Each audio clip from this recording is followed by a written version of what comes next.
about the negatives? If she's such a great cow, why doesn't everyone have her? Well, when we look at the negatives, there certainly do exist. When we look at Brahman by Bos Taurus cows, there are udder and teat problems, there's prolapse problems, there's older ages of puberty. This is one that's a considerable one to me. We've already talked about temperament that exists out there, and we'll talk about each of those. There are problems when we make Brahman bulls to Bos Taurus cows in terms of their survival rate of those calves. And then the big one at the bottom is the one that really stands out to me. Some of these others are manageable, but the bottom one is where we take a lot of our hits. If you take a look in terms of teat or udder abnormalities, if this was the only problem we dealt with, we wouldn't have a real problem. But in fact, if you take a look, many of these Bos Indicus influenced cows, the number one reason they were culled was not for reproduction, not very rarely for performance, it was udders. It was udder soundness. They lost the calf because that udder was large. The calves were unable to nurse at an early age, and so that was one of our concerns. One of the studies that's out there between Hereford, comparing Bos Taurus by Bos Taurus with Hereford and Shorthorn, Brahman cross, would suggest that we have a lot more of these Brahman cross cows that have bad udders. And this is some work out of Australia. Again, here's some work out of Texas that would suggest the same thing. Angus Hereford cows, no problems. But as we move into the Bos Indicus, we had quite a few more problems.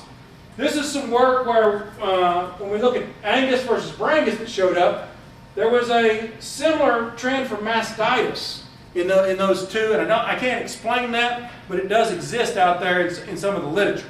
In terms of puberty, one of the issues that exist out there, we'd like them to calve at 2 years of age. That means they've got to be pubertal at 15 months. That becomes very difficult to do with high Brahman percentage. Very easy to do with Bos Taurus. Most of our American breeds are sitting somewhere right in the middle, right on the bubble. And I think some producers have a hard time with this, but guys with a higher level of management, I don't see it to be a problem out there in the industry. Disposition is one that's already been talked about. You said we ought to run more Brahmins on this outfit.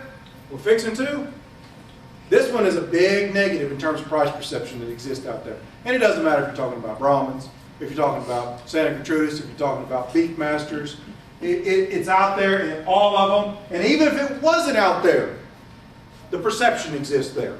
I'm not so sure some disposition is bad. I just would like it to be focused disposition. Okay? Not against me. The industry associates Brahmin-influenced cattle with non-docile temperament. It's a firm, entrenched belief that exists out there.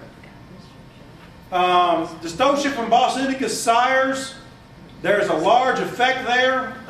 One of the older studies that's been done, where they compared Angus, Brahman, Brangus, some reciprocals, and an Angus-Brangus cross, would suggest there's very little difference there at all. And in fact, calf survival was pretty good for everything, except Brahmins were a little bit lower in terms of their calf survival. Some more work that has been done and summarized of several studies would suggest when you compare Brangus compared to the negatives that we always hear about with the Brahman use of a Brahman bull, Brangus had a 5-day shorter gestation than if we'd used Brahman. They had fewer assisted births by 4% than if we'd used Brahman. And if we'd used the Brangus bull, we'd have 11-pound lighter birth weight than if we'd used Brahman. So it does not appear to have the large heterotic effects that exist for birth weight and calving ease as compared to using a purebred Brahman bull. This is some work out of, I think it's out of North Carolina, where they did actually see slightly higher trends in birth weight for Brangus, much more like the gelded cattle. But again, the jury's out. Certainly not the problem associated with using a purebred Bos Indicus sire. Sheath is an issue that's out there.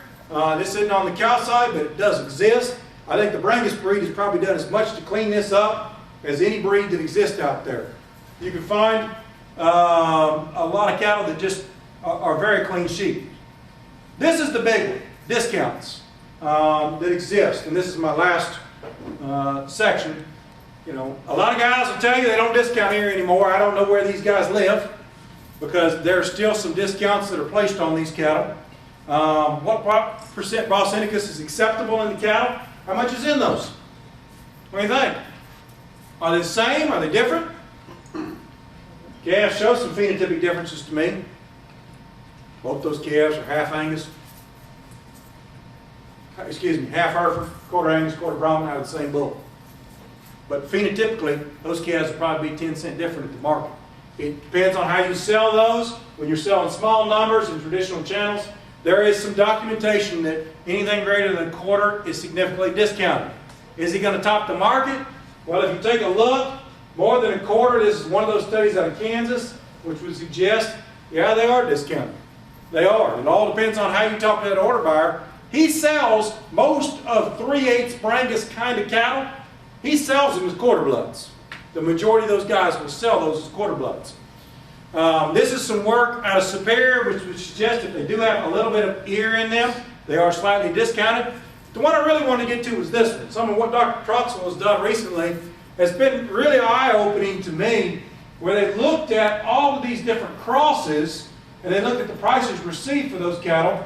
If you take a look here in terms of Brangus, they were very similar in price to Charolais with a quarter Brahman or even the straight Charolais kind of cattle, and pretty much average for the entire set. So they were not heavily discounted as some of the other higher Brahman percentage cattle were, or especially Herefords or Longhorns, at least in the Arkansas markets.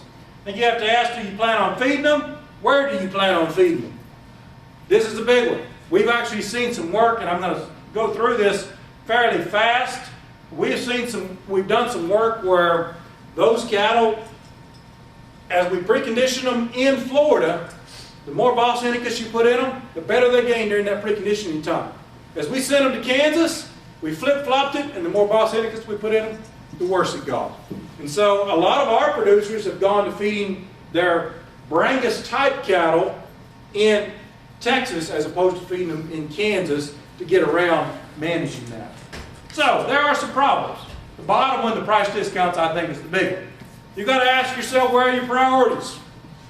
When you look at, am I interested in giving up 3 cents on a calf if I'm gaining 60 pounds of weaning weight? Yeah. I don't think a lot of guys in the industry look at that. I think that's an important consideration.